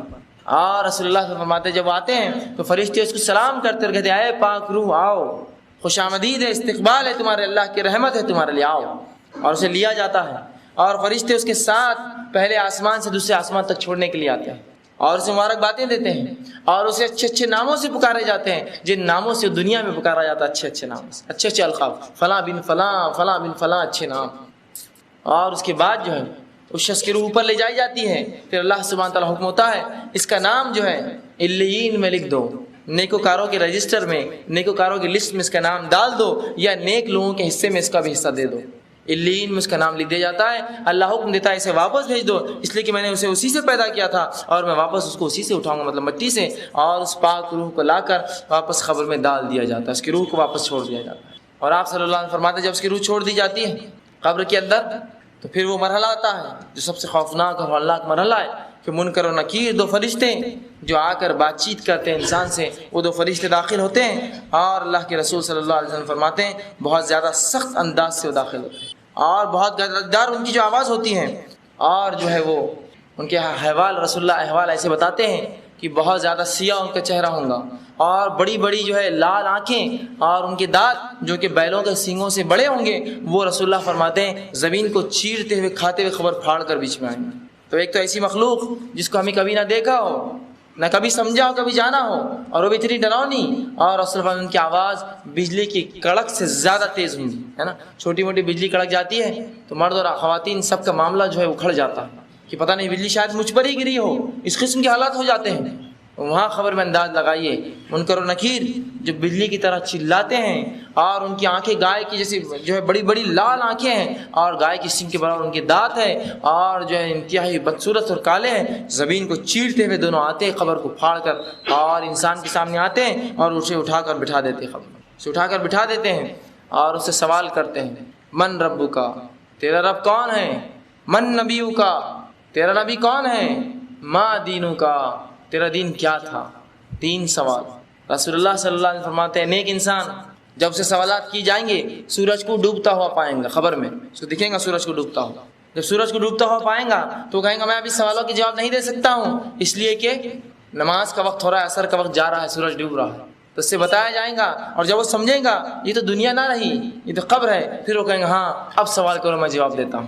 دیکھیے نمازی کی فضیلت، خبروں میں تسکین ہے، سکون اور اطمینان سے رسول اللہ فرماتے ہیں مومن لوگ بیٹھے ہوں گے حتیٰ کہ سورج غروب ہوتے ہوئے دکھایا جائیں گا، اور ان کی صفت جو زندگی بھر نماز پڑھتے رہے، کہیں گے فرشتوں سے 1 منٹ رک جاؤ عصر کا وقت جا رہا ہے میں نماز پڑھ لوں، لیکن جب ہوش آئیں گا کہ یہ دنیا نہ رہی یہ تو قبر ہے تو پھر خاموش بیٹھ جائیں، کہیں گے اب سوال کرو، مطلب قبر میں اب کوئی عبادت نہ رہی کسی کے لیے، وہ دنیا میں تھی ساری عبادتیں، کہیں گے ہاں آپ سوال کرو، اور منکر نکیر 3 سوالات کریں گے، صرف 3 سوالات، دنیا کے 3 سوالات، قبر کے 3 سوالات، تمام آگے کی زندگی بسر ڈالنے والے، صرف 3 سوالات، بڑے اہم سوالات۔ من ربو کا، تو مومن شخص کہیں گا میرا رب اللہ ہے، بآسانی وہ جواب دیں گے۔ دوسرا سوال کیا جائے گا من نبیو کا، کہ تیرا نبی کون تھا؟ تو کہیں گا محمد صلی اللہ علیہ وسلم، اشہد ان محمدن، وہ یہ گواہی دیں گا کہ محمد صلی اللہ علیہ وسلم میرے نبی ہیں۔ اور جب اس سے تیسرا سوال ہوگا کہ تیرا دین کون سا ہے، ما دینوں کا، وہ کہیں گا میرا دین اسلام تھا۔ اس کے بعد فرشتے اس سے کہیں گے کہ تم آرام سے سو جاؤ، اور ایک سوراخ کیا جائے گا اور اسے جہنم بتائی جائیں گی، اور فرشتے کہیں یہ وہ چیز ہے جس سے اللہ نے تمہیں بچا لیا، اور وہ بند کر دیا جائے گا، اور ایک دروازہ کھولا جائے گا جو جنت میں سے اس کا مقام دکھایا جائے گا، اس سے کہا جائے گا آرام سے تم، اور جنت کی ہوائیں، اور رسول اللہ فرماتے حد نگاہ، جہاں تک اس کی نظریں جائیں گی جنت وہ جو ہے جہنم جو اس کی قبر کشادہ کھول دی جائیں گی، وسیع کر دی جائیں گی، اور جنت میں اپنا ٹھکانہ دیکھیں گا۔ جب وہ جنت میں اپنا ٹھکانہ دیکھیں گا وہ کہیں گا بس مجھے ایک موقع دو، میں اپنے رشتہ داروں کے پاس جانا چاہتا ہوں تاکہ بتاؤں نیکی کا اللہ نے میرے کیا بدلہ دیا ہے مجھے۔ کہا جائے گا نہیں اب تم واپس نہیں جا سکتے، تو وہ کہیں گا اللہ قیامت کو جلدی قائم کر تاکہ میں جلدی سے اس مقام پر جنت تک پہنچ جاؤں، اور وہی دعا کریں گا، فرشتے کہیں گے اب تم سو جاؤ آرام سے۔ اسے جو ہے ایک زبردست بستر دیا جائے گا جس پہ کہا جائے گا کہ اب تم آرام سے ایک دلہن کی طرح اس بستر پہ جو ہے سو جاؤ، انتظار کرو۔ جب وہ شخص لیٹ جائیں گا تو رسول فرماتے ایک شخص انتہائی خوبصورت حالت میں اس کے پاس آئیں گا اندر، اور وہ پوچھیں گا تم کون ہو؟ تو کہیں گا میں تیرے نیک اعمال ہوں جو دنیا میں کیا کرتا تھا، میں تیرے نیک اعمال ہوں جو تم دنیا میں کیا کرتا تھا، تیرے لیے خوش آمدید ہے، تیرے لیے بھلائی ہے۔ اور اس کے بعد وہ چلا جائیں گا اور یہ نیک شخص سو جائیں گا، دوبارہ اٹھایا جائے قیامت تک سو جائیں گا۔ اور اسی بات کو اللہ کے رسول صلی اللہ علیہ وسلم نے ایک بہترین حدیث میں فرمایا تھا، تین دوست ہیں، تین ساتھی ہیں، تین دوست ہیں۔ پہلا وہ ہے، پہلا ساتھی جو انسان کے مرتے اس کا ساتھ چھوڑ دیتا ہے، پھر فرمایا دوسرا وہ ساتھی ہے جو قبرستان تک ساتھ آتا ہے، اور تیسرا وہ ساتھی ہے جو تمہارے ساتھ قبر میں اور قیامت کے دن ہوگا۔ پھر آپ نے فرمایا پہلا ساتھی، پہلا دوست وہ ہے جو مرتے ہی تمہارا ساتھ چھوڑتا ہے، وہ تمہارا مال و دولت ہے۔ انسان مرا سب کچھ چھوڑ گیا، اس کا کچھ لے جاتا ہے ساتھ، کچھ لے جاتا ہے۔ الیگزینڈر سکندر جس کو ہم کہیں سکندر اعظم، جب یہ مرا تو تاریخ روایت آتی ہے کہ یہ جو ایک بہت نوجوان شخص تھا، اور 19 سے تقریباً 21 سال کی عمر میں حکومت کیا، اور 33 سال کی عمر میں مر بھی گیا، اور دنیا کے بہت بڑے علاقے میں جو ہے اس نے قبضہ کیا۔ لیکن جب مرا تو ایک وصیت کر کے مرا، بہرحال وہ مسلم نہیں تھا لیکن وصیت کر کے مرا کہ جب مجھے میرا جنازہ لے جایا جائے گا تو میرے ہاتھ دونوں باہر رکھنا، تاکہ لوگوں کو پتہ چل جائے کہ سکندر جس چیز کے لیے جو اپنی زندگی غارت کیا، آج ساتھ کیا لے جا رہا ہے اپنے اٹھا کر، دونوں ہاتھ خالی ہے اس کے۔ تو اس میں فرماتے مال خلاص، آدمی مرا مال وہیں رہا، حتیٰ کہ اگر ہاتھ میں ایک چھوٹی سی 80 یا 20 یا 30 روپے کی چاندی کی انگوٹھی ہوں گی، کھینچ کر نکالی جائیں گی، اس کی انگلی بھی ٹوٹ گئی تو کوئی پرواہ نہیں، وہ مال نہیں جائیں گا اس کے ساتھ، لیکن ادنا سا مال ہے۔ کوئی بولتا ہے چاندی کی انگوٹھی جانے دو، چھوڑ دو، اسے کیا کرنا ہے، وہ بھی نکالی جاتی ہے۔ ایک تن کا اور ذرہ مال کا نہیں جاتا ہے، حتیٰ کہ خبر میں گراتے ہوتا ہے کچھ مال گر جائے وہ بھی اٹھا کے نکالا، رکیے ایک منٹ، اٹھا لیا جاتا ہے۔ مال کا ایک تن کا ساتھ 1 روپیہ 1 پیسہ نہیں جاتا ہے، جس کے لیے ہم سب کچھ کر گزرتے ہیں وہ تو سب سے پہلے ساتھ چھوڑ دیتا ہے۔ ایک عجیب ساتھی ہے جس کو ہم سب سے زیادہ جگری، سب سے زیادہ اچھا، سب سے زیادہ بہتر، سب سے زیادہ کامگر سمجھتے ہیں، وہ تو مرتے ہی ساتھ چھوڑتا ہے۔ اور ابھی جنازہ تو بعد میں اٹھیں گا، پہلے حساب و کتاب ہو، یہ زمین کس کی ہوں گی، یہ گھر کون رہیں گا، وہ پلاٹ کس کا ہوں گا، اور وہ مال بینک بیلنس کون لیں گا، پہلے بات کرو تو یہ اٹھیں گا آگے۔ یہ ساتھی ایسا ساتھ چھوڑتا ہے اور دوسروں کا بن جاتا ہے مرتے، اور اس کے لیے ہم سب کچھ کر گزرتے، سب کچھ حرام چیزوں ملوث ہوتے، کیوں؟ اسی مال کے لیے جو سب سے پہلے چھوڑیں گا، اور بنگلے اور گاڑیاں اور دولت اور شہرت اور مال، اس کے لیے رشوت کھاتا ہے، حرام اور حلال میں تمیز نہیں کرتا ہے، اور سود خوری اور سب گناہ کرتا ہے، کس کے لیے؟ اس ساتھی کے لیے جو سب سے پہلے ساتھ چھوڑنے والا ہے، سب سے پہلے۔ پھر آپ صلی فرماتے دوسرا ساتھی کون ہے؟ رشتہ دار جو قبر تک آتے ہیں، قبرستان تک آتے ہیں۔ کیا آج تک کسی رشتہ دار کو آپ نے مرتے قبر میں ساتھ سوتے ہوئے دیکھا کسی کی کہ میں بھی ساتھ جاؤں گا اس کے؟ نہیں، وہ چھوڑ دیتے، قبر تک لاتے ہیں، بولتے جلدی۔ یہی وہ رشتہ دار ہے جن کے لیے آپ سب کچھ کرتے ہیں، اسلام سے پھر جاتے ہیں، اس کی تعلیمات سے پھرتے ہیں، قرآن پر عمل نہیں کرتے، یہی رشتہ دار ہے۔ کوئی آپ کے ساتھ قبر میں نہیں آئے گا، پہلے ہی چلے جائیں گے، اور اس کے لیے ہم نے سب کچھ کیا۔ یہی ماں اور یہی باپ اور یہی خالہ، یہی پھپھو، یہی دادی کے لیے ہم نے شریعت کے احکامات توڑے، اللہ اس کے رسول کو ناراض کیا، لیکن ان کی رضامندی حاصل کی، ان کو راضی کیا، ہے نا۔ فلاں کام حرام ہے، نہیں، ہمارے بڑے نہیں بولتے ہیں، انہی کے لیے کیا نا رضا، یہ بھی چھوڑ دیں گے ساتھ، قبرستان تک آئیں گے۔ بلکہ یہ وہ لوگ ہوں گے کہیں گے سب سے پہلے اس کو اٹھا کر پھینکو ورنہ سڑنا شروع ہو جائے گا، پھینکو اسے لے جا کر قبر میں ڈالو جلدی۔ جن کے لیے سب کچھ کیا، شریعت چھوڑی، حرام حلال کی تمیز چھوڑی، بیوی اور بچے، مال اور دولت، سب کچھ فتنے ان کے لیے برداشت کیے، اور یہ لے جا کے کہاں دفن کریں گے آپ؟ بولیں گے دال و مٹی کے اندر، اور رسول فرماتے دوسرا ساتھی دفنا کر باہر آ جائیں گا، اور رسول فرماتے تیسرا ساتھی وہ ہے جو قبر میں تیرے ساتھ جائیں گا، وہ تیرے اعمال ہے نا، آیا نا یہاں برابر یہ اعمال. اور اس کے لیے ہم نے کیا کیا، اس کو سب سے کم دوستی رکھتے ہیں اس سے ہم، اور رشتہ داروں سے اس سے زیادہ، اور سب سے زیادہ دوستی ہماری مال و دولت سے ہوتی ہے، جو کہ ایسے ساتھی ہیں جو سب سے پہلے آپ کا ساتھ چھوڑ کے نکل جائیں گے اور ہمارا ساتھ چھوڑ کے نکل. تو یہ تیسرے ساتھی کو اپنا اچھا ساتھی بنا لیجئے، اس تیسرے ساتھی سے ایک زبردست دوستی کر لیجئے کہ یہ چونکہ قبر میں آنے والا ہے، اس کو جو ہے خوب کیجئے نیک اعمال، تاکہ وہ آ کر آپ کو خوشخبریاں دیں. اب آئیے اس شخص کا حال، اس شخص کی موت کا حال جو کافر، منافق، فاسق، بدکار، گناہگار ہوتا ہے.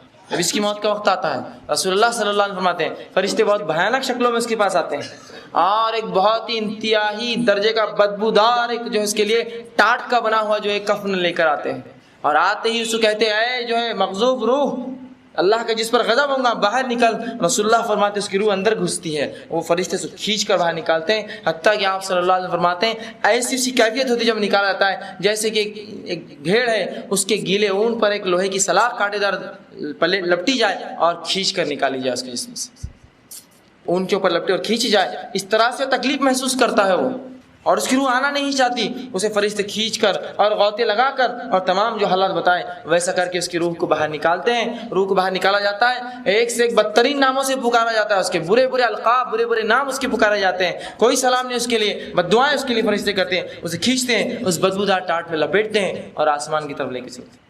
جب پہلے آسمان پہ جاتے ہیں دوسرے فرشتوں کو پہلے ہی بدبو آ جاتی ہے اس ٹاٹ کی، کہتے بہت ہی مغضوب کوئی گندی روح آ رہی ہے. جب وہ آتی ہے فرشتے پوچھتے یہ کون مغضوب روح اٹھا کر لائے ہو، کہتے فلاں بن فلاں، گندے گندے ناموں سے اسے پکارتے، دنیا میں جو برے ناموں سے پکارا جاتا ہے یا جس سے چڑ تھی ان ناموں سے پکارا جاتا ہے. فرشتے کہتے اس کے لیے کوئی دروازے نہیں کھولیں گے جنت کے، آسمان کا کوئی دروازہ اس کے لیے نہیں کھولا جائے گا، اسے چھوڑ دو. رسول اللہ فرماتے اس کو آسمان سے ہی پھینک دیا جائے گا، لا کر نہیں چھوڑا جائے گا، اور وہ گر کر زمین پر آ کر پٹکی کھائے گا زور سے آسمان سے، اور اپنی خبر میں چلا جائے گا. جب خبر میں جائیں گا منکر نکیر آئیں گے زمین کو چیرتے اور اٹھا کر اسے بٹھا دیں گے، اور پھر وہی سوالات تھیں من ربو کا، تیرا رب کون تھا؟ تو وہ کہیں گے ہاں لا ادری، ہائے افسوس میں نہیں جانتا میرا رب کون تھا، یہ کافر کہیں گا. اور اگر منافق ہوں گا تو کہیں گا لوگ کہتے تھے اللہ میرا رب ہے. تو منافق مسلمانوں میں ہوتا ہے لیکن ایمان نہیں رکھتا ہے، لیکن اس کو علم ہوتا ہے اللہ کا اور اس کے رسول، وہ کہتا ہے لوگ کہتے تھے اللہ جو ہے ہمارا رب ہے، اور کافر کہیں گے ہاں لا ادری میں نہیں جانتا. کہ اس کا جواب کیا ہونا چاہیے؟ دوسرا سوال من نبیو کا، کہ تیرا نبی کون ہے؟ یہ ایک روایت میں آتا ہے کہ رسول اللہ صلی اللہ علیہ وسلم اس کے سامنے پیش کیا ہے، شخصیت پیش کی جائیں گی اور پوچھیں گے من ھذا الرجل، یہ انسان کون ہے؟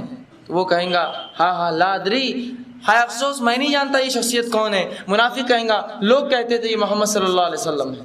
تیسرا سوال ما دینو کا، تیرا دین کیا ہے؟ تو کافر کہیں گا ہاں لا ادری میں نہیں جانتا میرا دین کیا تھا. منافق کہیں گا لوگ کہتے تھے میرا دین اسلام ہے. اس کے بعد اللہ کے رسول فرماتے ایک سوراخ کیا جائیں گا قبر میں، اور اسے وہ ٹھکانہ وہ جنت بتائی جائیں گی، اور کہا جائے گا یہ وہ چیز ہے جس سے تو محروم رہا، وہ بند کیے جائیں گا، اور جہنم کی کھڑکی کھولی جائیں گی جس میں وہ اپنا ٹھکانہ اور اس کی آنکھ کی لپیٹیں محسوس کریں گا، اور آنکھ کا بستر ڈالا جائے گا، آنکھ کا لباس پہنا جائے گا، اور کہا جائے گا اب یہیں رہو. وہ کیا کہیں گے اللہ سے؟ کہیں گے اللہ قیامت تو کبھی قائم نہ کرنا. کہ جب قبر میں یہ حالات ہے تو قیامت میں کیا ہوں گے؟ تو کہیں گے اللہ قیامت تو کبھی قائم مت کرنا مجھ پر. اور جب وہ لیٹ جائیں گا تو ایک انتہائی بری شکل میں ایک شخص آئے گا، پوچھیں گا تم کون ہو؟ وہ کہیں گا میں تیرے برے اعمال ہوں، میں تیرے برے اعمال ہوں جو دنیا میں تو کیا کرتا تھا. اور وہ شخص افسوس کرے گا، بہرحال اس کا کوئی معاملہ نہیں. جہنم کی کھڑکی جو اس کا جو ٹھکانہ ہوں گی کھول دی جائیں گی، وہ آنکھ کے بستر پر آنکھ کے لباس میں آنکھ کی تکلیف محسوس کرے گا، خبر اس کی چھوٹی کر دی جائیں گی حتیٰ کہ آخر میں اس کی پھسلیوں میں پھسلیاں دھس جائیں گی، اور خبر اس کو دباتی رہیں گی، اور وہ قیامت تک یہی سلوک کریں گے. اور جنتی کے لیے جو ہے نیکوکار کے لیے وسیع اس کی نظروں تک وسعت پا جائے. یہ تھا مختصر سے حالات قبر میں جو ہوں گے. اب اس کے بعد کیا ہوں گا؟ اس کے بعد کیا ہوں گا؟ تو آئیے وہ تھوڑے 3 سوالات پھر سے ایک بار دیکھ لیتے. جب 3 سوالات کی بات آتی ہے کہ من ربو کا، جواب آسان ہے، ربی اللہ، اللہ میرا رب ہے، آسان. من نبیو کا، تیرا نبی کون ہے؟ بہت آسان، نبی محمد صلی اللہ علیہ وسلم، نبینا محمد صلی اللہ علیہ وسلم، میرے نبی محمد صلی اللہ علیہ وسلم تھے. اور ما دینوں کا، تیرا دین کیا ہے؟ میرا دین اسلام تھا. آپ کہیں گے صرف ایک لفظ، 2 لفظ، 3 لفظ؟ یہ تو میں بالکل بآسانی دے سکتا ہوں 3 لفظ. کیا مشکل ہے؟ دنیا میں کیا آسان نہیں ہے بولنا اللہ محمد اور دین اسلام؟ کیا مشکل ہے 3 لفظ؟ لیکن یہ ایسا آسان نہ ہوگا جتنا ہم سوچ رہے ہیں، ایسا آسان نہ ہوگا۔ اندازہ لگائیے قبر کی تاریکی، اس کا اندھیرا، اس کا اکیلا پن، اس میں فرشتے جو اتنی خطرناک مخلوق داخل ہوں گی، اس میں وہ فرشتے بھی ہوں گے جو گزے لے کر اور سزا کے اور جزا کے، اچھائی اور برائی دونوں کے فرشتے کھڑے ہوں گے۔ برا ہوں گا تو اس کو جو ہے سزا دی جائے، اچھا ہوں گا تو جنت کے اس کو حوالے بتائے۔ دونوں چیزیں، ساری چیزیں دیکھ کر ہمارے تو منہ بند ہو جائیں گے۔ عائشہ رضی اللہ عنہا کہتی ہے اللہ کے رسول جب کوئی فرشتہ گز لے کر سر پہ کھڑا ہوگا خبر میں تو ہم تو مٹی کے بت بن جائیں گے، کیسے جواب دے پائیں گے؟ کیا کہیں گے؟ اپنے منہ سے نکلیں گے نہیں الفاظ۔ تو کہا اس وقت تمہیں ثابت قدم کلمہ توحید لا الہ الا اللہ تمہیں ثابت قدم رکھیں گے قبر کے اندر، وہ تمہیں آسانی کریں گا جواب دینے میں۔ اور کئی صحابہ سے معاملات ہیں کہ انہوں نے کہا اللہ کے رسول ایک خطرناک مخلوق، قبر کی اکیلا پن اور اس میں یہ سوالات، ہم کیا کریں؟ کیسے جواب دیں گے؟ تو اللہ کے رسول صلی اللہ علیہ وسلم فرماتے ہیں اللہ تمہاری مدد کرے گا اور وہ کلمہ طیبہ ہوں گا جو تمہیں آسانی کریں گا۔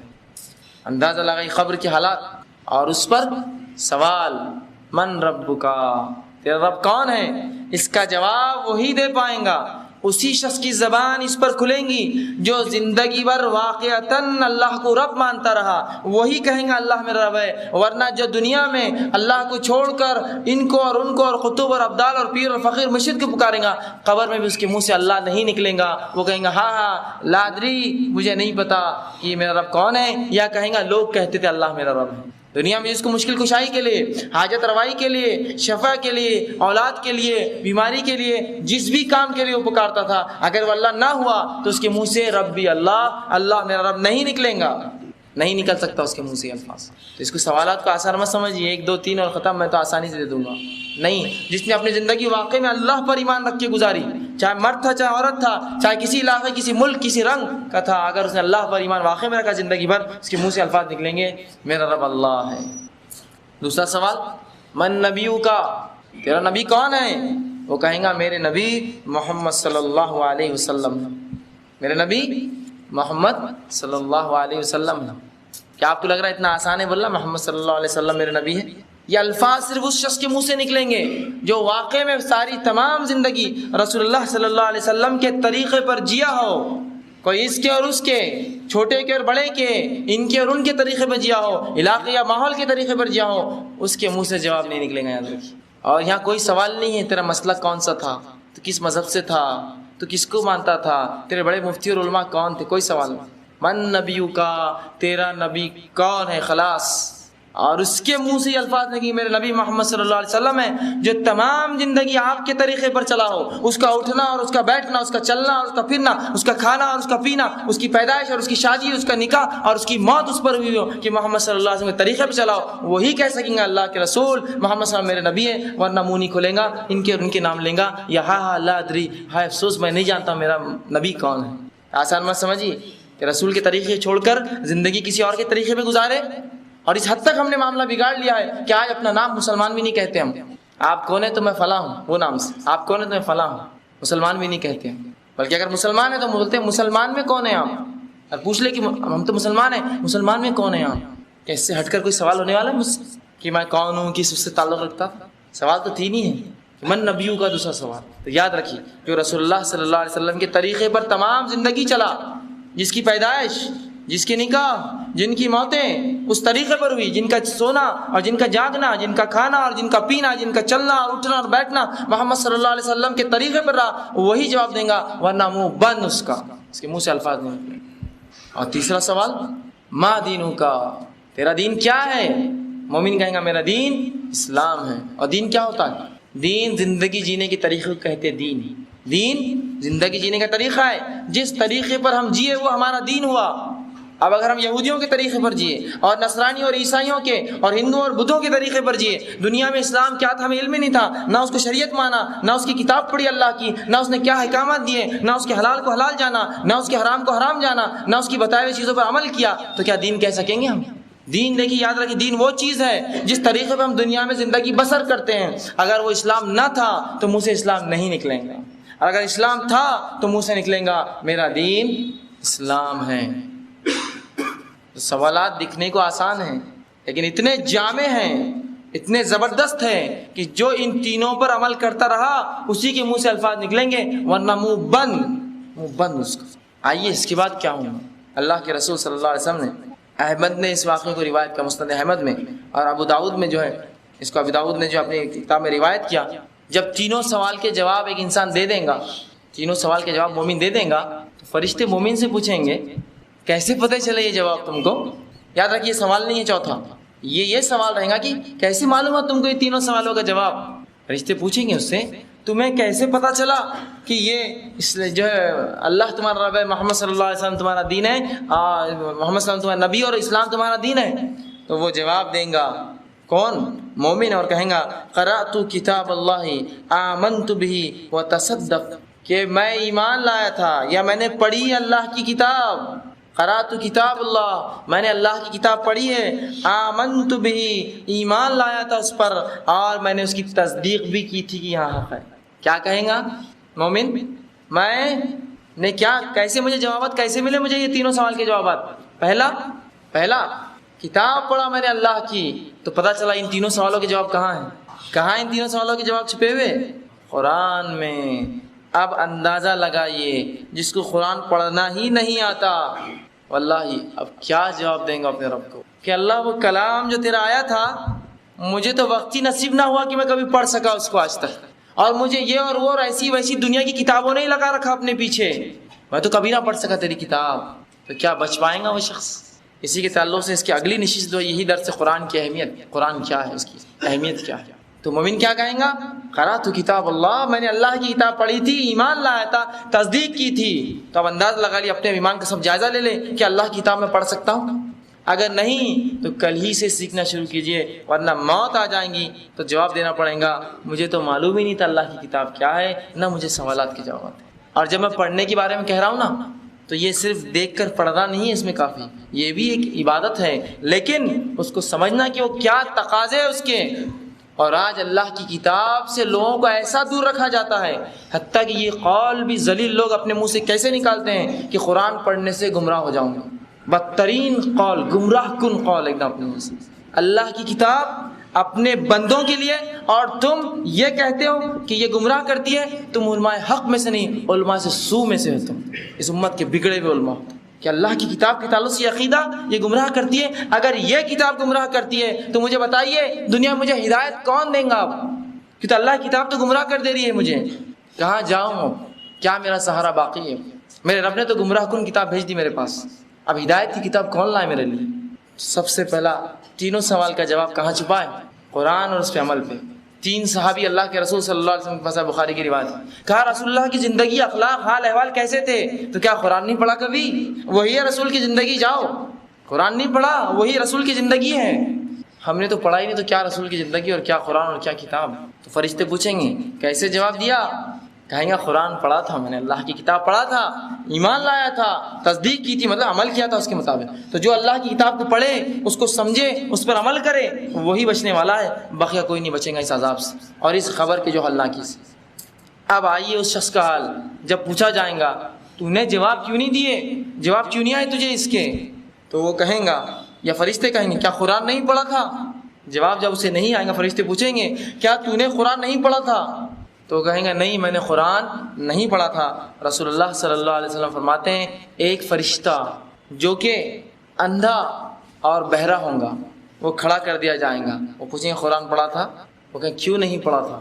اور رسول اللہ فرماتے ہیں وہ اس کے ہاتھ میں گز ہوں گی، لوہے کی سلاخ ہوں گی، اور وہ اس زور سے اس کے سر پہ دے مارے گا کہ زمین و آسمان کی تمام مخلوق اس کی چیخ سنیں گی سوائے انسان اور جنات کچھ، جو پڑھیں گی گز اس سر. قرآن نہیں پڑھا. دوسری روایت میں آتا ہے کہ ایک فرشتہ دوسرا جو کہ اندھا اور بہرا ہوگا ہتھوڑے لے کر آئیں گا اور دونوں ہتھوڑے زور سے کن پٹی پہ ماریں گا اور شخص کے اس کا بھیجا نکل کے باہر. رسول نے فرمایا یہ کیوں ہوگا اس کے ساتھ؟ اس لیے، یا جو بات علماء کہتے ہیں اس کے ساتھ ایسا کیوں ہوگا؟ اس لیے کہ یہ دماغی تو مرکز تھا ہر چیز کا، اسی سے تو نے نہیں سمجھا نا اللہ کی کتاب کو. یہ دماغ تو مرکز تھا، تو نے اسی سے نہیں سمجھا. سب سے پہلے اذیت اور عذاب اسی پہ دیا جائیں گا. دنیا کے تمام علوم حاصل کیے، بڑے اور چھوٹے، اچھے اور برے، لیکن جب میری کتاب کا معاملہ آیا تو تجھے کچھ نہ سمجھ آیا، کچھ نہ سمجھ پڑی تجھے. سمجھ آئے بات؟ تو قرآن پڑھیے اس سے پہلے کہ یہ موقع آئے کہ گز اور ہتھوڑے اور اس قسم کی چیزیں جو ہے ہمارے سروں پر پڑے. یہ بہت بری بات ہے. اور سب سے اہم چیز جو ہے وہ یہ ہے کہ کلمہ توحید پر ہماری موت آئے. جو باتیں ہم نے اس سے سیکھی وہ کیا ہے؟ سب سے پہلی چیز کہ کلمہ توحید پر ہماری موت آئے۔ قرآن مجید ہی وہ کتاب ہے جو ہماری ان سوالات کے جواب دیتی ہے، اور کلمہ توحید ہی وہ کلمہ ہے جس پر اگر ہم نے زندگی گزاری تو قبر میں آسانی یہی کریں گی ہمارے لیے، ٹھیک ہے؟ تو ابھی دو کام ہمیں جو طے کرنا ہے کہ ہم ایمان پر رہیں گے اور اس ساتھ شرک نہیں کریں گے، اللہ کے ساتھ ایک اللہ کو مانیں گے، اور اسی کتاب کی قرات کریں گے، اس کو پڑھیں گے، اسے سمجھیں گے، اس پر عمل کریں گے، تبھی جو ہے ہمیں ہدایت ملیں گی، ورنہ ہم گمراہ ہو جائیں گے۔ یاد رکھیے، ورنہ ہم گمراہ ہوں گے اور قبر میں سوالات کے جوابات بھی نہیں دے پائیں گے، ٹھیک ہے؟ اب وہ اعمال جو قبر کے فتنے سے بچانے والے ہیں، وہ اعمال جو انسان کو قبر کے فتنے سے بچاتے ہیں، وہ اعمال کیا ہے وہ بھی جان لیجیے تھوڑے سے۔ اللہ کے رسول صلی اللہ علیہ وسلم فرماتے ہیں وہ اعمال جو قبر کے فتنے سے انسان کو نجات دلائیں گے وہ ہے جو ارشاد نبوی ہے کہ اللہ کی راہ میں جان دینا، یہ عذاب قبر سے جو انسان کو مستثنا کر دیتا ہے۔ ایک شخص اللہ کی راہ میں شہید ہوا، اسے عذاب قبر نہیں ہوتا ہے، یقیناً اس کا حساب کتاب ہوگا قیامت دن، لیکن عذاب قبر اسے نہیں ہوگا۔ اس طرح آپ صلی اللہ علیہ وسلم فرماتے ہیں کہ ایک ایسا شخص جو اسلامی مملکت، اسلامی حکومت کی ریاستوں کی سرحد کی جو ہے نگرانی کرتا تھا، ایسا شخص بھی ہے جس کو جو ہے اللہ کے رسول فرماتے ہیں اس کو بھی جو ہے قبر کا عذاب نہیں ہوگا، یہ بھی بچ جائیں گا صلی اللہ علیہ وسلم۔ تیسرا رسول اللہ فرماتے ہیں سورہ ملک کو جو شخص بکثرت پڑھیں گا تو وہ شخص بھی جو ہے فتنہ قبر ملوث نہیں ہوں گا، عذاب قبر اس پہ نہیں ہوں گا۔ اور آپ صلی اللہ علیہ وسلم کے تعلق سے آتا ہے آپ ہر رات سونے سے پہلے اس کی تلاوت کرتے تھے۔ لیکن یاد رکھیے جب میں یہ ساری باتیں بتا رہا ہوں، شہادت اور اس کے بعد جو ہے مراقبہ یا اسلامی فوج کی جو مسلمانوں کی حکومتوں کی جو ہے حفاظت کرنا، یہ تمام چیزیں کب جہنم کی فتنہ قبر کے عذاب سے بچائیں گی؟ جب توحید اور قرآن پڑھا ہوگا، یہ شرط ہے پہلے۔ اگر مشرک تھا اور کتنے ہی حفاظت کی اور کتنے ہی سورہ ملک پڑھ ڈالے، ثواب ملے گا اس کو؟ کچھ بھی نہیں ملے گا، اس لیے کہ جو اصل ہے وہ توحید ہے اور اصل جو ہے وہ اللہ کی کتاب ہے۔ اس کے بعد یہ ساری چیزیں یاد رکھیں۔ تیسری چوتھی چیز رسول اللہ صلی اللہ علیہ وسلم فرماتے ہیں تلاوت قرآن مجید، جو قرآن مجید بھی جو عذاب قبر سے محفوظ رکھیں گا، جو شخص قرآن مجید پڑھیں گا وہ عمل بھی اس کو جو عذاب قبر سے محفوظ ہے۔ اسی طرح فرماتے ہیں پانچویں چیز مسجد کی طرف اٹھنے والے قدم، کہ جو شخص مسجد کی طرف بڑھیں گا، رسول اللہ فرماتے ہیں مسجد کی طرف چلنے والے قدم جو ہے ان کو بھی اللہ سبحانہ تعالیٰ قبر کے عذاب سے، قبر کے فتنے سے بچائیں گا۔ مسجد کی طرف اٹھنے والے قدم مطلب کیا؟ جو نمازوں کو جاتے ہیں پانچ۔ اسی طرح آپ فرماتے ہیں کہ نماز، روزہ، زکوٰۃ، نفلی صدقات، نفلی نماز اور صلہ رحمی، یہ بھی لوگوں کو جو ہے قبر کے فتنے سے بچاتی ہے۔ اور رسول اللہ صلی اللہ علیہ وسلم فرماتے ہیں لوگوں سے نیکی کرنا، یہ بھی عذاب قبر سے آپ کو جو ہے پناہ دیتی ہے۔ آپ نے فرماتے ہیں ارشاد مبارک ہے کہ قبر میں جب عذاب کا فرشتہ سر کی طرف سے انسان کے پاس آتا ہے جو مرا ہوا ہے، تو اللہ کے رسول نماز کہتی ہے کہ اس طرف سے راستہ نہیں ہے، اس طرف سے راستہ نہیں ہے تمہارا لیے۔ اور جب اللہ کے رسول فرماتے ہیں کہ وہ جو ہے وہ شخص جو ہے عذاب کا فرشتہ جو ہے وہ پاؤں کی طرف سے آتا ہے، تو اللہ کے رسول صلی اللہ علیہ وسلم فرماتے ہیں کہ اسے جو ہے پاؤں کی طرف سے جب فرشتہ آتا ہے تو اسے کہا جاتا ہے، تو زکوٰۃ اس کا روزہ کہتا ہے یہاں سے بھی جو ہے جگہ نہیں جانے گی تمہیں۔ اور جب دائیں اور بائیں سے آتا ہے تو اس کی جو ہے نفلی صدقات، اور وہ کہتے ہیں یہاں سے بھی تمہارے لیے جگہ نہیں جانے کی، یہاں سے تم نہیں جا سکتے شخص۔ تو یہ سارے عمل بچائیں گے۔ اسی طرح آپ صلی اللہ علیہ وسلم ایک اور روایت میں فرماتے ہیں کہ دو اور چیزیں ہیں کہ جمعہ کے دن یا جمعہ کی رات مرنا، یہ بھی عذاب قبر سے مستثنا ہے۔ بہرحال حساب و کتاب قیامت دن ہوگا، اس سے مستثنا نہیں ہے، اس سے چھوٹ نہیں ہے، صرف عذاب قبر سے، اس کے فتنے سے چھوٹ ہوگی۔ اور اسی طرح آپ فرماتے ہیں پیٹ کی بیماری سے جو شخص مرے، یہ بھی عذاب قبر سے، عذاب قبر کے فتنے سے بچ جائے گا۔ بہرحال یہ دونوں حالتیں انسان کے اختیار میں نہیں ہیں، جمعہ کے دن مرنا بھی اس کے اختیار میں نہیں ہے اور پیٹ کی بیماری سے مرنا اختیار، لیکن جو اختیار میں وہ کیا ہے؟ وہ عمل رکھ دی، شہادت، اسلامی فوج، اسلامی لشکر کی یا حکومتوں کی پہرے داری کرنا، سورہ ملک بکثرت تلاوت کرنا اور خاص طور سے سوتے وقت، اسی طرح جو تلاوت قرآن مجید، اسی طرح جو مسجد کو جانا پانچ، اسی طرح نماز، روزہ، نفلی روزہ اور نفلی جو ہے نماز، اور صلہ رحمی، رشتوں کو جوڑنا اور انسانوں کے ساتھ اچھا سلوک کرنا، یہ ہمارے بس میں ہے۔ اور یہ دو چیزیں جو اور آتی ہیں 13 اور 14، 12 تو یہ ہے وہ ہمارے بس میں نہیں ہے، وہ اللہ کے اختیار میں ہے، کون کس دن مرے گا، جمعہ ہو یا ہفتہ ہو یا اتوار یا پیر، بہرحال وہ ہے۔ تو یہ چیزیں تھیں چند چیزیں جو انسان کو جو ہے قبر کے عذاب سے جو ہے یا قبر کے فتنے سے جو ہے محفوظ رکھیں گی۔ لیکن آج ہم دیکھتے ہیں اس کے معاملے میں اتنے بدعقیدے ہم نے گڑھ لیے اور ایسی ایسی باتیں گڑھ لی کہ آج قبر کا عذاب بھی ہمیں ڈراتا نہیں ہے، بلکہ قبر کا عذاب جب سنتے ہیں تو اس کو ہم مذاق سمجھتے ہیں، ہاں ہوگا دیکھا جائے گا، یا جب ہوگا جب دیکھا جائے گا، ابھی سے کیا کرنا ہے، یہ قسم کے ہمارے اقوال ہیں۔ اور یہ دیکھا گیا لوگوں کہتے ہوئے ہم موت سے نہیں ڈرتے، موت کو جانا ہی نہیں تو کیا معلوم کہ اس کا ڈر کیا ہوتا ہے۔ جب موت کی سختیاں جان رہے ہیں تو جب سمجھ میں گا موت سے ڈر ہونا چاہیے۔ ابو ہریرہ رضی اللہ عنہ کے تعلق سن لیجیے، آپ کی موت کا وقت آیا تو رونے لگے، لوگوں نے کہا ابو ہریرہ کیا دنیا چھوڑنے کا غم ہے تمہیں؟ تو کہا نہیں، دنیا چھوڑنے کا غم نہیں ہے، لیکن راستہ بہت لمبا ہے اور زاد راہ، راستے کا سامان بہت تھوڑا میں نے کمایا ہے، راستہ لمبا ہے اور میں نے ایک ایسے ٹیلے پر شام گزاری ہے کہ اس ٹیلے کے آگے مجھے نہیں پتا کہ میرے لیے اچھائی ہے، برائی ہے، یا جنت ہے یا جہنم ہے۔ یہ صحابی رسول کا معاملہ۔ ہاں، کسی نے بہت زیادہ عمل کیا تو وہ کہے کہ بھائی میں موت سے نہیں ڈرتا، لیکن بڑے بڑے صحابہ موت سے ڈرتے تھے، اس لیے کہ ویسے اعمال نہیں تھے ہمارے پاس یا ان کے پاس، وہ سوچتے سمجھتے تھے، حالانکہ نیکیوں میں ہم سے بہت زیادہ آگے تھے، لیکن وہ یہ سمجھتے تھے یہ کچھ بھی نہیں ہے، یہ تو بالکل ذات راہ، سامان راہ، توشہ راہ بہت تھوڑا سا ہو گیا اور راستہ بہت لمبا گزارنا ہے۔ عثمان ابن عفان رضی اللہ عنہ کے تعلق سے آتا ہے کہ قبر پہ جب بھی جاتے گزرتے تو وہاں اتنا کثرت سے روتے کہ آپ کی داڑھی پوری جو ہے آنسوؤں سے تر ہو جاتی۔ عمر ابن خطاب رضی اللہ عنہ کے تعلق سے آتا ہے کہ قبر کے عذاب کا جب معلوم واقعہ سنتے، قبر سے گزرتے تو اس طرح سے روتے کہ آپ کی آنکھوں پہ کالے حلقے پڑ گئے تھے رونے سے۔ اس طرح ابوبکر صدیق رضی اللہ عنہ کے تعلق سے آتا ہے کہ جب قبر کے عذاب کی بات ہوتی تو یہ جو ہے رو اٹھتے، حتیٰ کہ چہرے پر نشان پڑ گیا آپ کے چہرے مبارک پر آنسوؤں کے گرنے سے۔ اس طرح جو ہے ایک صحابی کے سامنے جب رسول اللہ نے قبر کی فتنے اور عذاب کے بارے میں کہا تو انہوں نے کہا کاش کہ میں ایک جھاڑ ہوتا، کوئی مجھے کاٹ کر جلا دیتا، میں انسان نہ ہوتا اس لیے کہ اتنا مبتلا کیا جاؤں قبر کے عذاب۔ تو یہ صحابہ کا ڈر تھا اس سے۔ ایک صحابی کے بارے میں آتا ہے کہ ایک بار جو ہے ایک جگہ سے گزرے اور وہاں آگ جلتی دیکھی تو وہ دیکھ کر بے ہوش ہو گئے۔ تو یہ حالات تھے ان کے صحاباؤں کے کہ موت سے اس قدر وہ ڈرا کرتے، کیوں تو وہ سمجھتے کہ اتنے اعمال ہمارے پاس نہیں ہے جو ہمیں جو ہے اس سے وہ کر سکے یا جو ہے ہمارے لیے آسانیاں کر سکیں۔ تو بہرحال ہم میں سے ہر شخص کوشش کرے موت کو سب سے پہلے تو آسان چیز نہ سمجھیں اور رسول اللہ کی کہے کے مطابق عقل مند بن جائے، موت سے پہلے اس کی تیاری کر لے، موت سے پہلے اس کی تیاری جو کچھ ہو سکتا ہے۔ اور سب سے پہلے اس کی تیاری میں کیا کریں گے ہم؟ فرض عبادتیں، توحید پہ چلیں گے، نماز پڑھیں گے، روزہ رکھیں گے، زکوٰۃ دیں گے، حج کریں گے، اور توحید اصل ہے یہ سب چیزوں کی قبولیت کے لیے۔ تو سب سے اہم کیا ہوا؟ توحید پر چلیں گے، کلمہ طیبہ پر چلیں گے، فرض عبادتیں کریں گے، پھر سنت عبادتیں کریں گے اور نفلی عبادتوں میں اضافہ کریں گے تاکہ قبر کے عذاب سے بچے، تاکہ جو ہے جو اللہ کے پاس جائے تو کچھ ہو ہمارے پاس اعمال بتانے کے لیے اپنے رب کو۔ ورنہ ایسا نہ ہو کہ اللہ موت کا وقت آ گیا اور میں تو نشے میں تھا، میں تو غرق تھا پکچر اور ٹی ویوں میں تو بری عادت اور بری لت میں تھا، حرام کاری میں تھا اور سود اور جوا اور اس قسم کے کاموں میں اور زنا اور بدترین اعمال میں تھا، اور موت آ گئی اور پھر کہے رب ارجعوا لعلی اعمل صالحا، اے اللہ موقع دے دو ایک تھوڑا سا بس نیک عمل کرنے کا۔ اور موت کا معاملہ ہی تو ایسا عجیب ہے، معاملہ بھی ایسا عجیب ہے کہ کب آئیں گی معلوم نہیں۔ اگر معلوم ہو جاتا 60 سال میں آئیں گی تو کم از کم میں اس سے پہلے اصلاح تو کر لیتا اپنے اعمال کی، لیکن اس کا معاملہ کیا ہے؟ کیا ہے اس کا معاملہ؟ پچھلے رمضان تھوڑا غور کر لے، جو لوگ اس درس میں آتے تھے اس رمضان دیکھ لیں کتنے لوگ ان کے خاندان میں مرے ہیں، اور کتنے دوست جو ساتھ آتے تھے آج نہیں آتے ہیں، ان کا انتقال ہوگا پچھلے رمضان، اس رمضان سے پہلے، اور اگلے رمضان جب ہم جمع ہوں گے پتہ نہیں اس میں سے اور کتنے لوگ چلے جائیں گے اس دنیا سے۔ تو اس کا کوئی وہ بھی نہیں ہے کہ 60 سال 50 سال تاکہ 40 سال بعد نیک اعمال شروع کر دوں، ہے نا؟ تو کم از کم توبہ کی تو اس نیت ہو، ورنہ ایسا نہ ہو اگلا جمعہ دیکھیں گے، اگلا رمضان دیکھیں گے، اگلے مہینے سے ہوں گے اور اگلا جمعہ کس نے نصیب کیا؟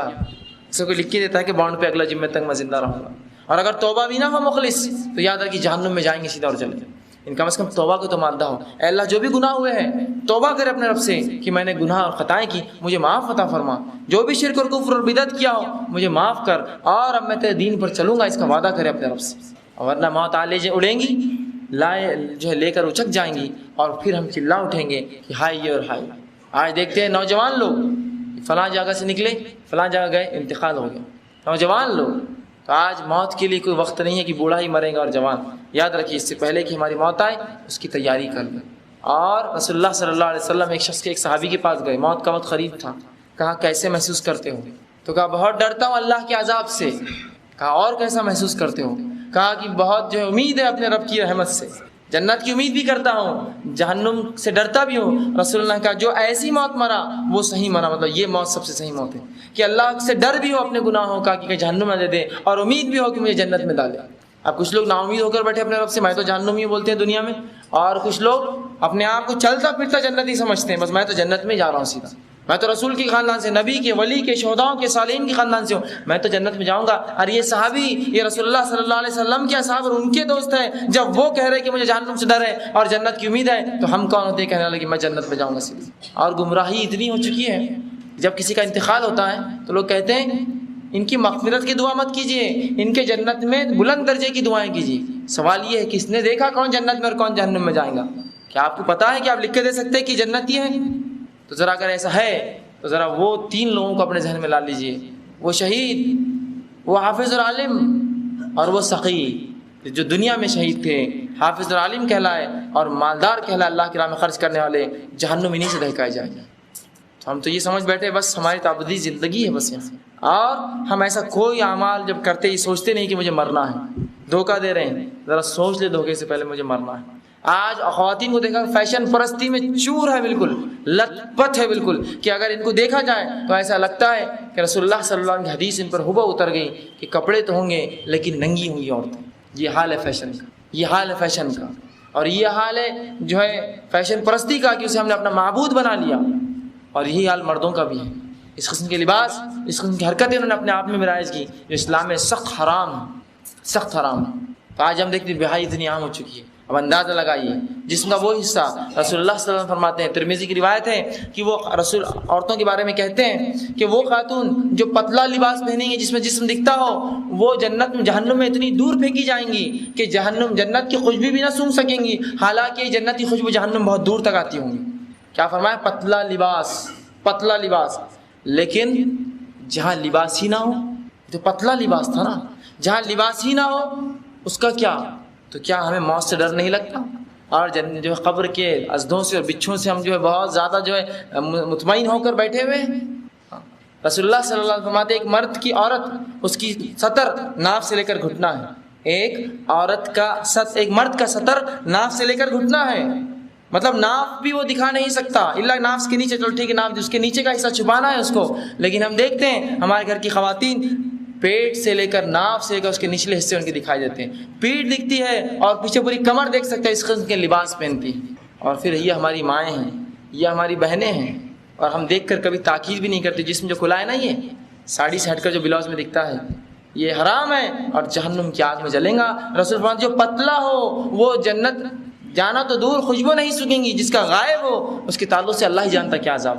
تو کیا ہم اللہ سے بہت بے پرواہ ہو کر بیٹھے ہیں اور یہ زندگی میں اتنے لگ چکے ہیں، اور اس کی چمک اور دمک کیا ہمیں اتنا اچک لے گئی ہے کہ ہم موت کو مکمل بھول چکے ہیں؟ یاد رکھیے، موت کو یاد کیجیے۔ رسول اللہ صلی اللہ علیہ وسلم موت کو کثرت سے یاد کرتے ہیں، اسی لیے آپ صلی اللہ علیہ وسلم بہت کم مسکراتے، حدیث میں آتے ہیں بہت کم ہنستے، اور آپ صلی اللہ علیہ وسلم فرماتے ہیں کہ اگر میں اللہ سے دعا کروں اور جو مردوں کا عذاب ہوتا ہے تمہیں بتا دیا جائے تو تم بہت زیادہ روؤ گے اور کم ہنسو گے، بہت کم ہنسو۔ لیکن آج موت ہم بھلا چکے ہیں، فیشن میں، حرام میں، دکھاوے میں، اونچے ایک دوسرے کو اونچا اور نیچا دکھانے میں اس طرح سے ملوث ہوئے کہ آج کچھ بھی نہ رہا، حتیٰ کہ نماز، روزہ، زکوٰۃ، حج بھی صرف شو کی عبادتیں ہیں، شو دکھانے کے لیے سب کرتے ہیں تو ہم کرتے ہیں۔ لیکن سب سے اہم چیز ہے آپ کے توحید، آپ دین خالص دین پر چلے، اور اخلاقیات، آپ کی اخلاق اچھے ہو لوگوں سے۔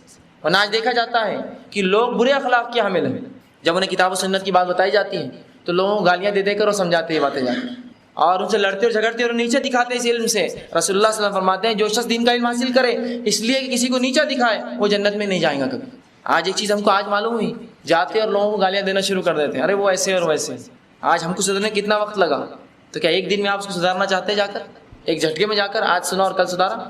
تو دین کے علم کو صحیح سمجھیے، دین کیا ہے، اس کو مذاق کا موضوع یا لوگوں کو جو ہے ایک مذاق اڑانے کا موضوع نہ بنانے دیں اپنے لیے، بلکہ اسے سمجھیں، اور اللہ کے رسول صلی اللہ علیہ وسلم جس طرح سے اس کو پھیلایا ویسا اس کو پھیلائے۔ اور نوجوانوں سے خاص طور سے میری گزارش ہے کہ جب وہ کوئی بات سنتے ہیں کتاب و سنت کی، اس کو پڑھے، اس کو جانے، اس مسئلے کا علم حاصل کرے، اور پھر اس بات کو دوسروں تک پھیلائے، نہ کہ وہ غلط بولنا شروع کر دے بیٹھے بیٹھے یہیں سے۔ یہ بہت بری بات ہے اور یہ اکثر ہو رہا ہے۔ اور دوسرا، اپنے والدین کی فرمانبرداری اور اطاعت کرے، ورنہ یہ دیکھا جاتا ہے ایک شخص کتاب و سنت کی کوئی بات سیکھتا ہے، اپنے ماں باپ کو گالیاں دیتا ہے، ارے وہ تو مشرک ہے، وہ تو ہندوؤں کے جیسے رہتے ہیں میرے بابا، تو شرم ہے تجھ پر کہ تیرے ماں باپ ہندوؤں کے جیسا رکھتے اور تو خوش یہاں کھڑا ہے سڑک پہ ہمارے ساتھ، جا ان کی اصلاح کرتا تو وہاں، اور اس بات کو چھپا کے رکھتا اپنے اندر اور ان کی اصلاح کرتا، عوام میں چیختے چلاتے نہ پھرتا۔ یہ دکھاوا ہے کہ دیکھو میں کتنا توحید پرست ہو گیا، میرے ماں باپ آج مشرک، یہ دکھاوا ہے خالص۔ تو جس کے دل میں تڑپ ہوتی ہے وہ روتا ہے اپنے والدین اگر وہ ان کی اصلاح نہ ہو تو، اور ان کو سمجھانے کا طریقہ ہوتا ہے، اور بڑے اور چھوٹوں کے ادب کا لحاظ رکھیے۔ آپ کے تھوڑا سا علم آپ کو کسی بڑے سے اونچا نہیں کر دیتا، بڑے بڑے ہوتے ہیں، ان کی کوئی بڑی سے بڑی غلطی ان کو آپ سے چھوٹا نہیں کرتی، ان کی اصلاح کی جائیں گی الگ مسئلہ ہے، لیکن آپ سے چھوٹے نہیں ہوئے وہ، ان کو آپ تھپڑ مار کے نہیں سمجھا سکتے، ان کو ادباً آپ کو سمجھانا ہوگا، شیخ ایسا کیوں، والد صاحب ایسا کیوں، دادا ایسا کیوں، نانا یہ کیوں ہو رہا ہے، بڑے حافظ صاحب یہ کیوں، یہ نہیں کہ آپ غلط کر رہے ہیں. یہ بڑی اہم چیز ہے، ورنہ لوگ علم سیکھتے ہیں اور دوسروں کو تکلیف دیتے ہیں، یہ بری بات ہے. آخر میں اللہ سبحانہ تعالیٰ سے دعا ہے کہ اللہ سبحانہ تعالیٰ ہمیں کہنے سننے زیادہ عمل کی توفیق دے. اللہ سبحانہ تعالیٰ قبر کے فتنے اور اس کی جو ہے تمام جو عذابوں سے ہماری حفاظت کرے اور تمام امت اسلامیہ کی حفاظت کرے. اللہ سبحانہ تعالیٰ قبر کے سوالات کے جوابات ہمارے لیے آسان کرے اور اللہ سبحانہ تعالیٰ ہمیں جب تک زندہ رکھے کلمہ طیبہ اور توحید پر زندہ رکھے، اور جب بھی ہمیں جو ہے موت دے وہ ایمان پر موت دے. وآخر دعوانا الحمدللہ رب العالمین. سبحان ربک رب العزت عما یصفون والسلام علی المرسلین. میں جو درس ہوتا ہے اتوار کے صبح 11:30 اس میں آپ آئیے، جتنے آپ کے سوالات ہیں انشاءاللہ جوابات دیے جائیں گے. یہاں وقفہ کم ہوتا ہے، لوگ زیادہ ہوتے ہیں، خواتین بھی ہیں، مرد حضرات ہیں، تو میرے لیے بہت ناممکن سی بات ہے کہ میں سب کے جوابات دے سکوں. دوسری چیز، جب میں کسی چیز کا جواب دیتا ہوں تو یہ علم کی بنیاد پہ ہوتا ہے، اللہ کی کتاب، اس کے رسول صلی اللہ علیہ وسلم کے طریقے پہ اور خلفاء راشدین اور صحاباؤں کی طرف پہ ہوتا ہے. تو اگر کسی کو بات نہ سمجھے یا کچھ سے غلط لگے تو میری اصلاح کرے. باہر جا کے بولنے سے کوئی فائدہ نہ ہوگا اللہ کہ اس کے اپنے اعمال وہ ضائع کریں گے. کل کسی نے مجھے بتایا کہ کوئی صاحب جو ہے آپ کے بارے میں جو کہہ رہے تھے کہ وہ تو کچھ بھی بولتا ہے ایسا ہے، تو میں نے کہا اسے ایک بسکٹ کا پیکٹ دے دینا تھا کم از کم. تو کہا کیوں؟ اس لیے کہ اسے تحفہ دو، اس لیے کہ اس نے اپنی نیکیاں مجھے دی. امام حسن بصری رحمہ اللہ کے تعلق سے آتا ہے، یہ تابعی کبار تابعین میں سے تھے. جب ایک آدمی ان کی بہت برائی کرتا تو اس کو ہمیشہ تحفے بیچتے. اس نے کہا یار تم تحفے کیوں بیچتے ہو؟ تو کہا تم غیبت کرتے ہو اور اپنی نیکیاں مجھے دیتے ہو، اس سے اچھا آدمی کون ہوگا جو مجھے اپنی نیکیاں دیتا جائے. تو میں نے کہا کچھ نہیں تھا تو آپ اس بسکٹ کا پیکٹ میرے طرف سے تحفے میں اس کو دیتے کہ یہ لے جائیے آپ، اس لیے کہ آپ نے ایک اچھا کام کیا میرے لیے. بہرحال تو میری اصلاح کریں، یہاں نہیں مل سکتے اتوار کے درسوں میں آئے، مجھے الگ سے ملے اور میری اصلاح کرنے کی کوشش کریں، نہ کہ آپ خواہ باتیں پھیلائیں جس سے کچھ نہیں ہوتی. اللہ کہ آپ افواہیں پھیلاتے ہیں، شر پھیلاتے ہیں اور صحیح علم کو بھی آپ بدنام کرنا شروع. بہرحال ٹھیک ہے، اگر آپ کا کوئی سوال ہو تو ایک ایک کر کے خواتین کی طرف سے ایک چیٹ لی جائیں گی اور مردوں کی طرف سے ایک چیٹ لی جائیں گی اور انشاءاللہ جواب دینے کی کوشش کی جائیں گی. آپ لوگوں سے پھر وہ ہے کہ آپ بات نہ کریں اور اطمینان اختیار کریں تاکہ سوالات کے جواب لوگ سن سکیں. لوگ کہتے ہیں کہ حساب کتاب قیامت کے روز ہوگا، پھر کیسے ہمیں پتہ چلے گا قبر میں ہم جنت میں ہوں گے یا جہنمی ہوں گے؟ بڑا اچھا سوال کیا کہ حساب و کتاب تو قیامت کے دن ہوگا، تو پھر ہمیں کیسا پتہ چلے گا کہ ہم جنتی یا جہنمی ہوں گے؟ تو اس معاملے میں بات یاد رکھیے کہ ایک انسان نے جو زندگی میں اعمال کیا اس کو آخری مطلب جنت یا جہنم کے فیصلے سے پہلے اپنا ٹھکانہ بتا دیا جائے گا اور ہلکی سزا دینا شروع ہو جائیں گی. یاد رکھیے جہنم کی سزا تو بہت زیادہ ہوں گی، یہ ہلکی سزا ہے جو ابتداءً دی جائیں گی تاکہ انسان جو ہے جان لے کہ اس کو آخرت میں کیا ملنے والا ہے اور زیادہ تکلیف میں ملوث ہو جہنمی، اور جنتی اور زیادہ خوش ہو. ٹھیک